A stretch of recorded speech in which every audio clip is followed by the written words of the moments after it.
What's going on, guys? Welcome back to another podcast episode of the Strong Minded Podcast.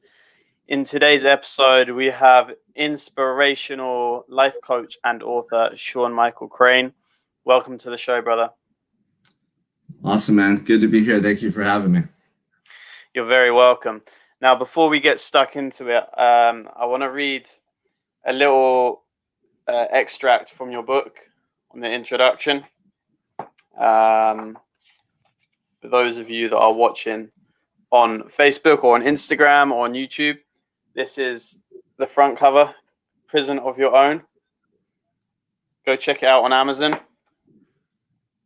So, at the age of 23, I was sentenced to 7 years in prison for a crime I didn't commit. It was in my prison cell for the first time in my life. I faced my demons and challenges head on. I was able to completely transform my entire life behind bars. My attitude, my mentality, and my daily routines were all adjusted and allowed me to create new outcomes and results within my life.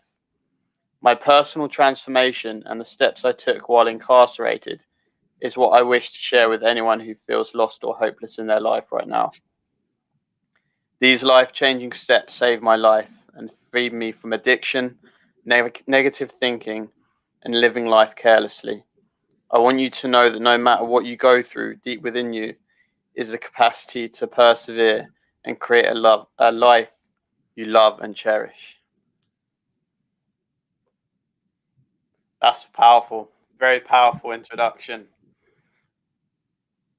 Yeah, man. I just poured my heart into that book right there. I wanted to share the struggles that I went through and the things that at the time caused me the most pain and the most harm and suffering. But when I finally faced them, they were the things that empowered me and helped me the most, honestly. So I'd be happy to dive in wherever you want me to start. You lead the way, brother. So before we dive in, if you want to tell the audience a little bit about your current situation and, what you get up to in your life right now. Yeah, absolutely. So, so I'm a family man, married, happily married with 3 children. I live in Santa Barbara, California, which is in the United States. I work as a life coach. I specialize with helping men to really break free of their mental prison and to create more confidence, clarity, and conviction in their personal and professional lives, using the principles that we'll talk about that I uncovered inside my jail cell. At the beginning of the year, I released my book, Prison of Your Own, which became a best new seller, best new release. And then I am currently working on a TEDx speech that will be available in July of 2021. So a lot of awesome things going on. I'm very grateful to be here and to be on this journey, to be honest. Awesome. It sounds like you've got so many great things around the corner. How long have you been doing life coaching? So I've only been out of prison for 3.5 years. I was a life coach in prison without that title. And then coming home, I was working in the fitness industry for the first 1.5 years. So officially 1.5 years of using that title, of really doing the deeper work that helped me to not only survive my time in prison, but to really thrive and to excel in my life now. So the last 1.5 years, it's been solely focused on life coaching with men who are similar to myself, entrepreneurs and family men who oftentimes find it difficult to balance everything, to manage their time and then take care of themselves. So the last 1.5 years solely focused on working with those individuals. Thanks for sharing. So you started life coaching in prison. How did that come about? Yeah, so for the first 3 years of my incarceration, I didn't want anything to do with anyone. I tried to distance myself from people. I was very withdrawn, and I was solely focused on improving myself every day. I looked at every day as a fight for my life, really, and not necessarily that my life was in jeopardy every day, but it was an internal battle, right? Because I had to come from the depths of my despair, of my addiction, of my lost years that I had neglected, and rebuild myself. And that started in a jail cell. So fast forward 3 years in, I had been doing that every day consistently, educating myself, doing self-help groups, anything I could do on a daily basis to improve, exercise. I mean, anything in there that I can get my hands on or be a part of that was positive, I was taking that action to do so. And about 3 years in, guys started coming up to me and they would notice my consistency in my workouts or my daily routines. I was very disciplined in how I conducted myself. And they saw that I was happy, that I wasn't, very similar to the other inmates. I wasn't covered in tattoos. I wasn't abusing drugs in there. I wasn't combative. And they started talking to me and asking me questions and kind of seeking guidance. I could tell that some of the younger guys especially wanted more for their lives, but they didn't know how to do that. They didn't know where to start because they had been conditioned to be this individual their whole lives.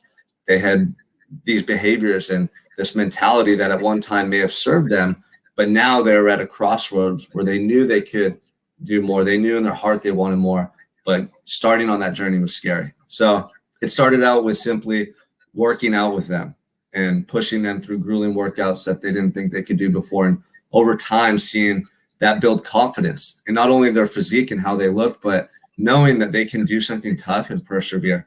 And that's really where I started coaching men, was in prison.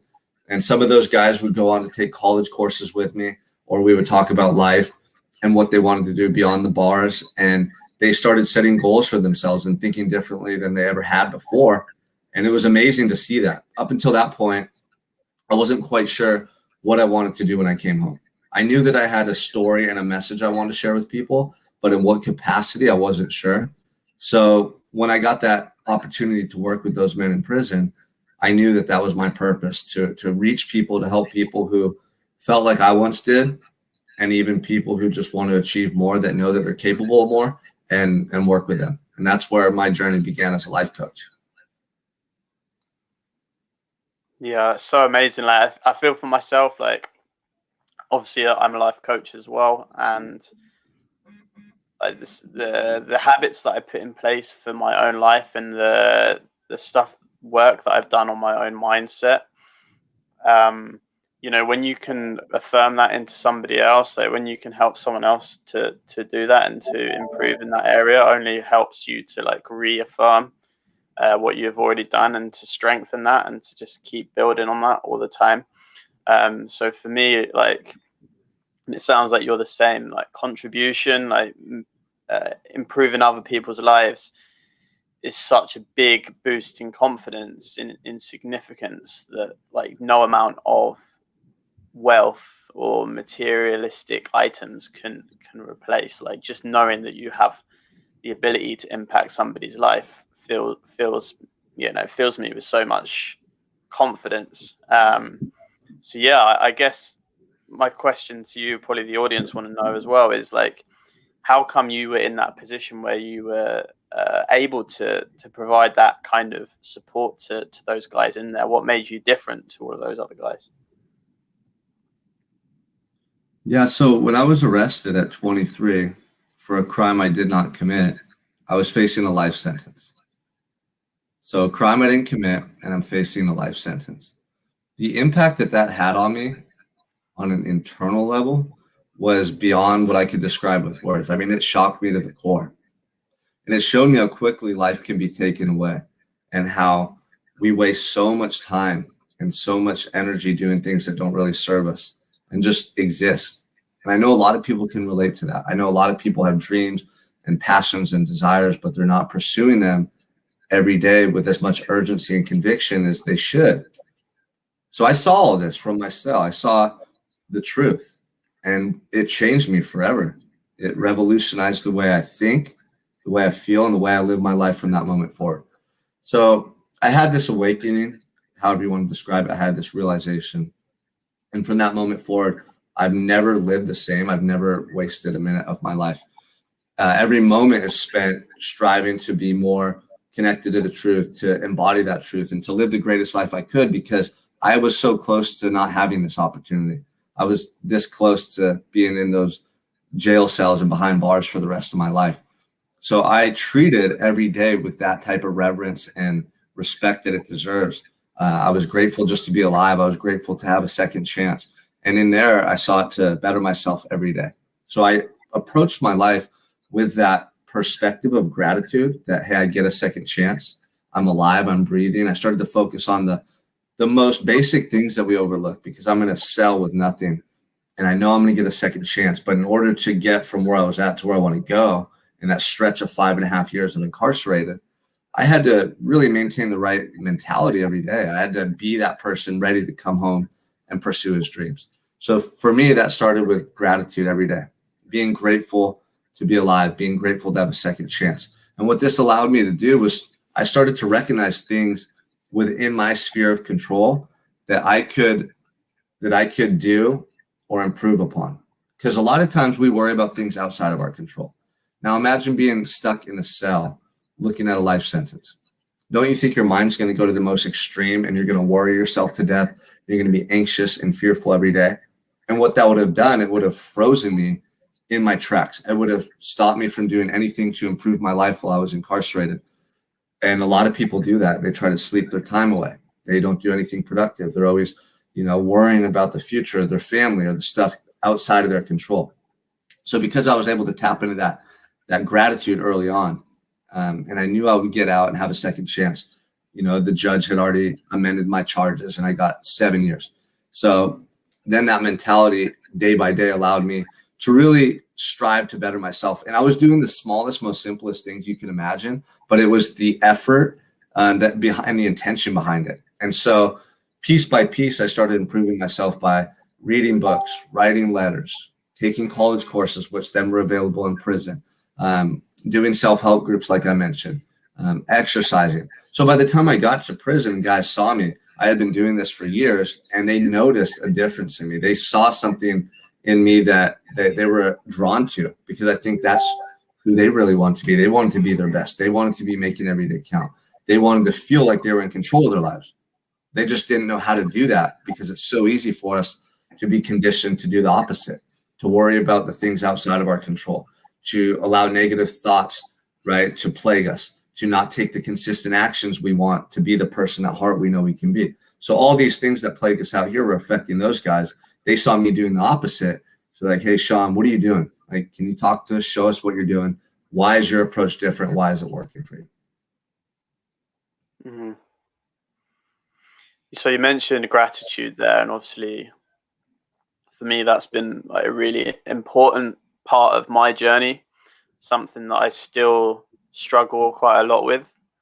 Growing up, I carried a lot of anger and resentment for stuff that had happened in my childhood, the kind of abusive, traumatic stuff that, I'm not going to go into in today's podcast, but, some stuff happened that affected me. And, for a long time, I've held on to that anger and that resentment for stuff happening. And, I remember you talking in your book about having that dream of playing American football? Yeah, baseball. Baseball. And, similar for me, I had a dream of being a professional footballer, soccer player. So, part of me kind of felt like the situation and the story, the background stopped me from achieving my dreams. And that's why I had a lot of anger and resentment. And it's taken a long time for me to let go of that. So, and I think gratitude has really been like a key part of that, even though it's something that I still really try to work on and improve. So for those guys out there that,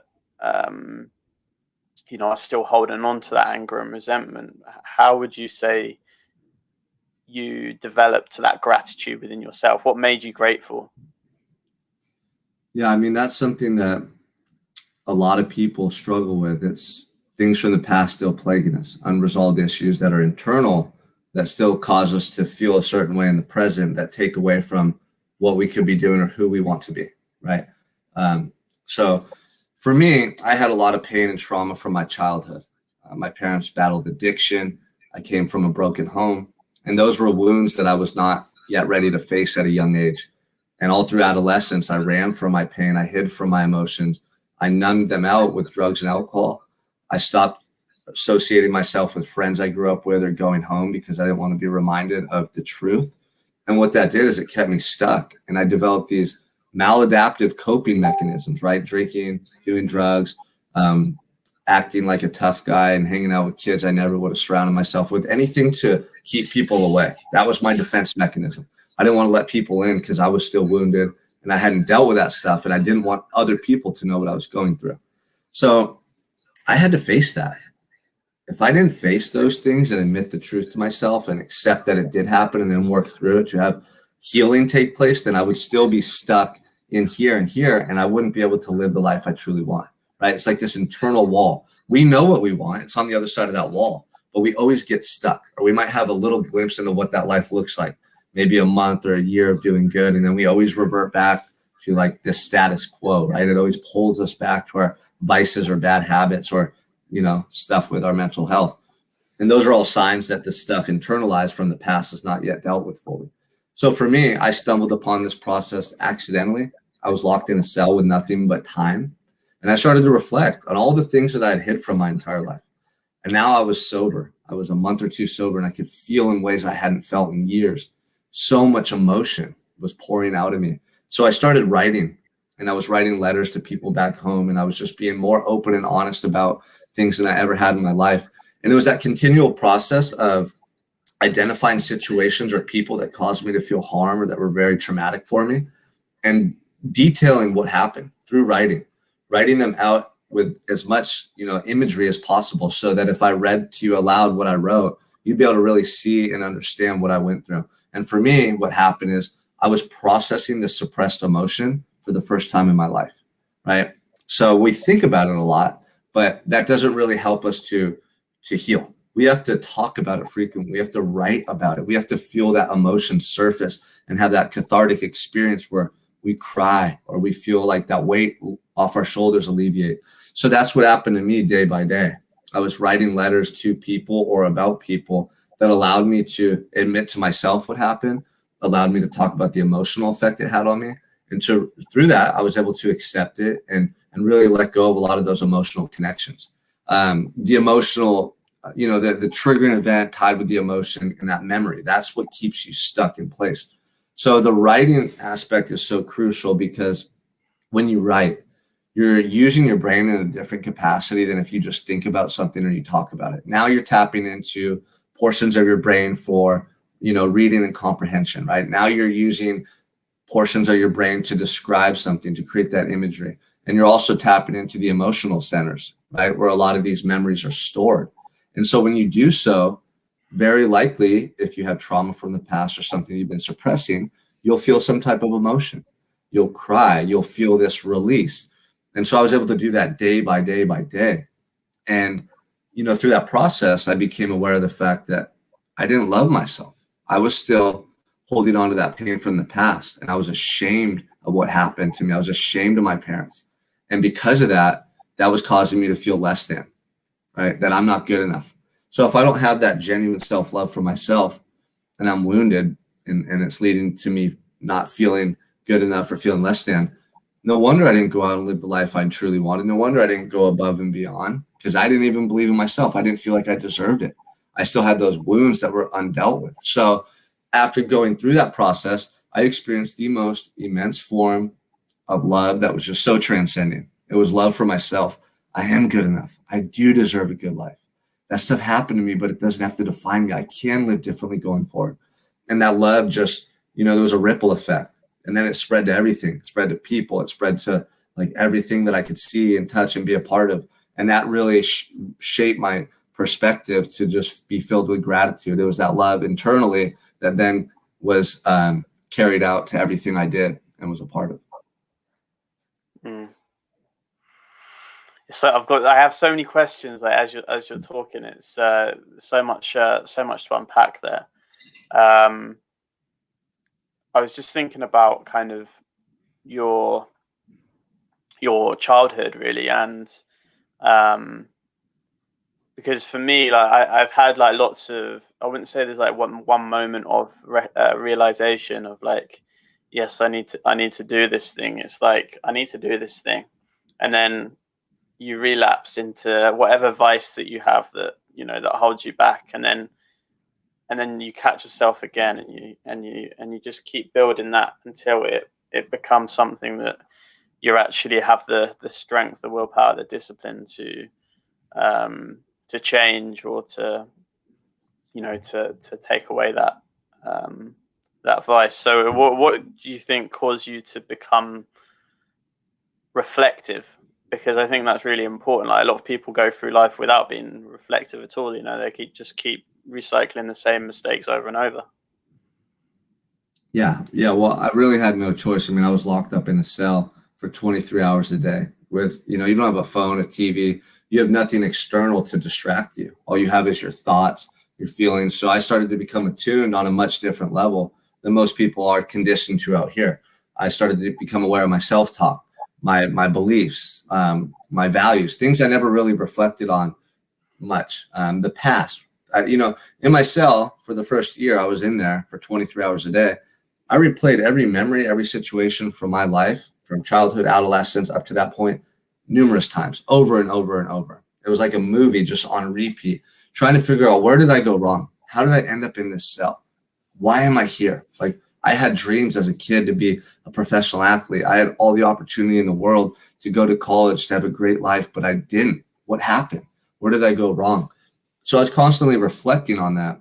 And that's so important because, we're going to keep repeating the same behaviors over and over and over if we're not able to create a new compelling vision of where we want to go in life, and we're not able to connect to that vision on a daily basis to the point where we don't forget, the pain, the things that led us to making those mistakes over and over and over. Otherwise, we're going to keep repeating them. So for me, this was like a reset, right? I was one person when I went into prison, and I reflected on everything that led me to that moment. I challenged a lot of those limiting beliefs, a lot of those, so-called values or behaviors that I wasn't truly I wasn't really connected to. That wasn't my true self.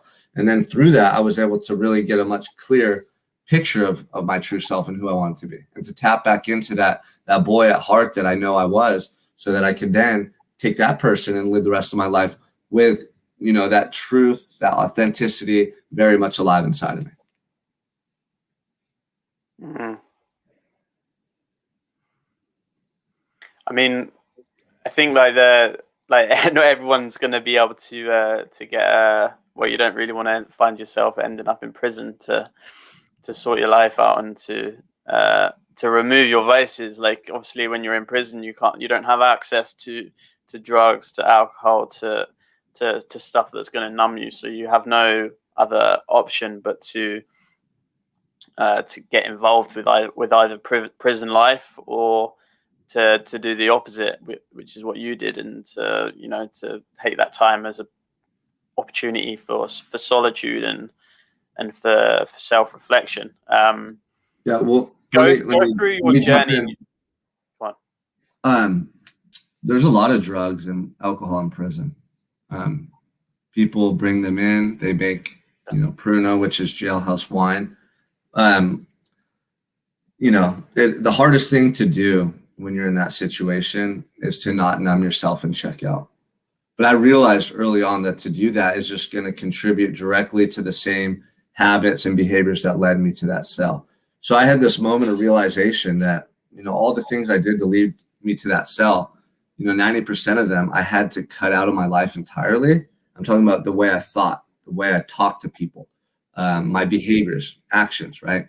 Every little thing about me had to change in order to get a new outcome.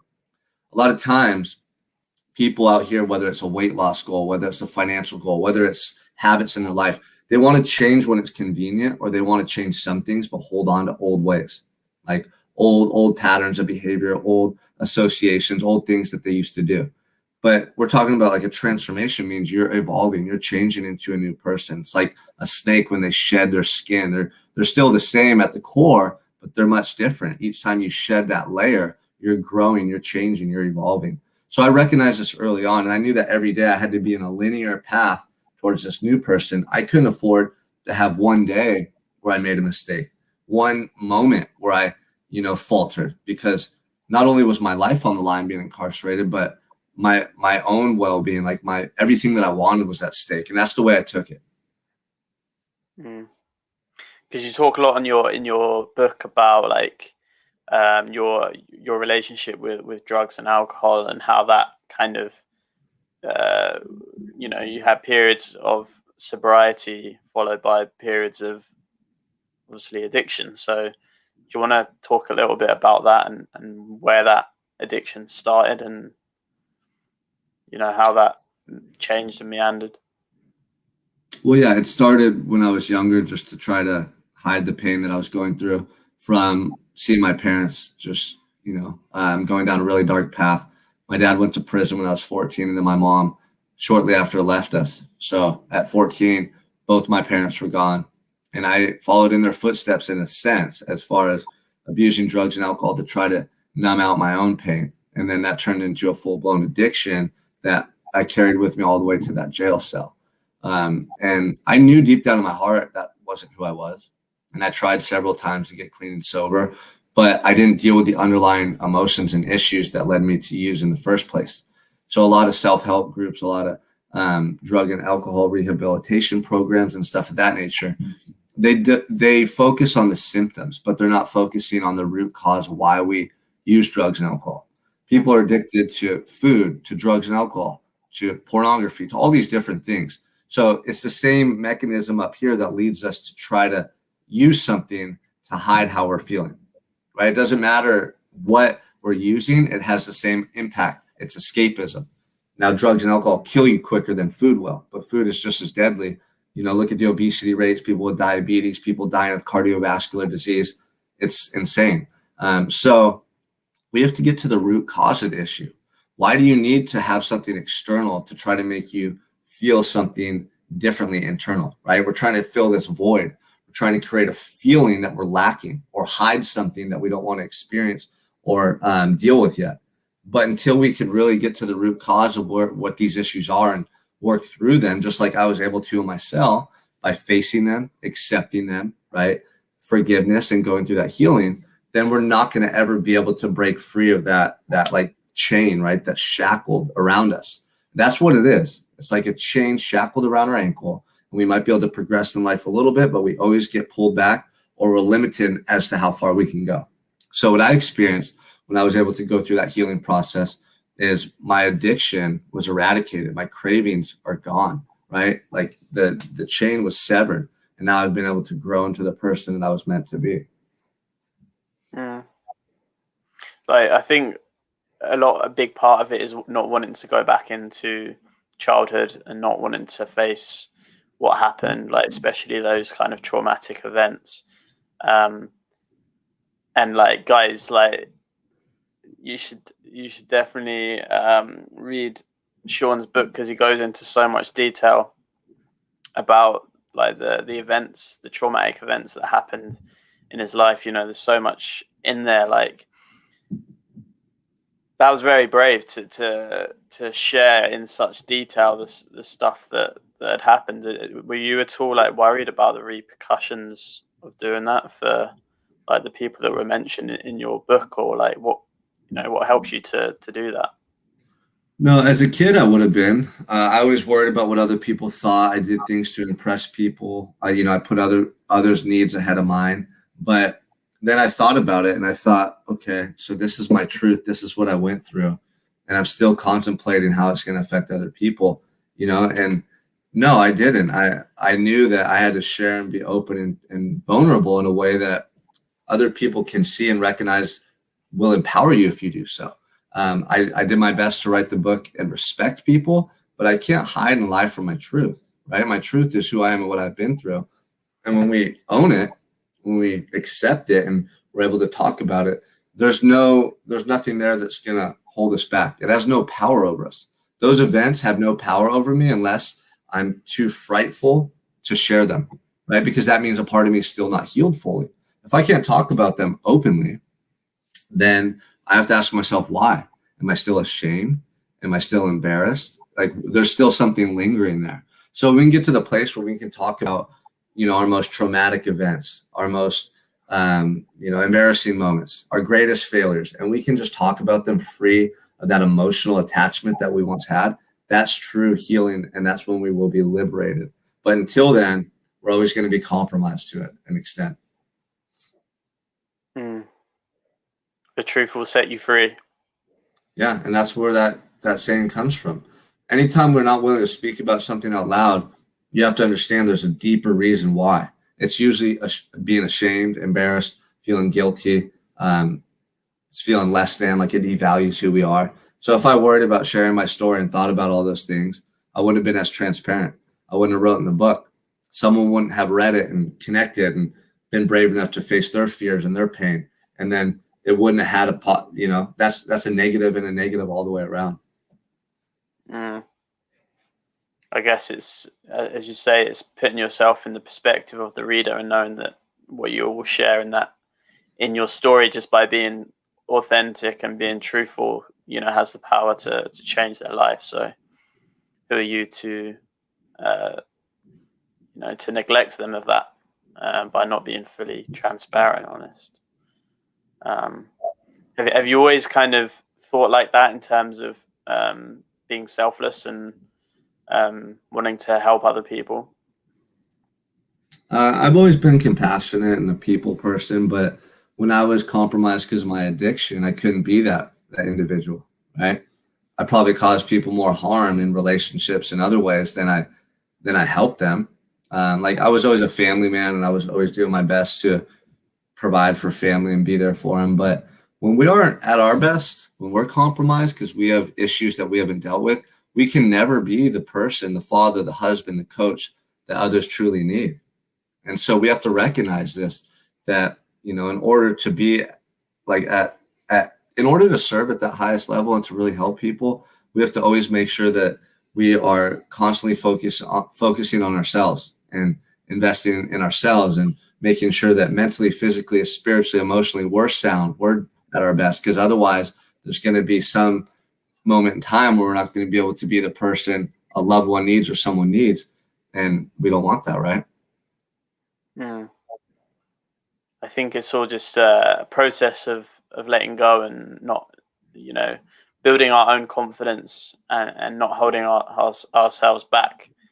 But yeah, I know you've got another appointment to get to. So I just want to thank you for this episode, for this podcast, for agreeing to do it.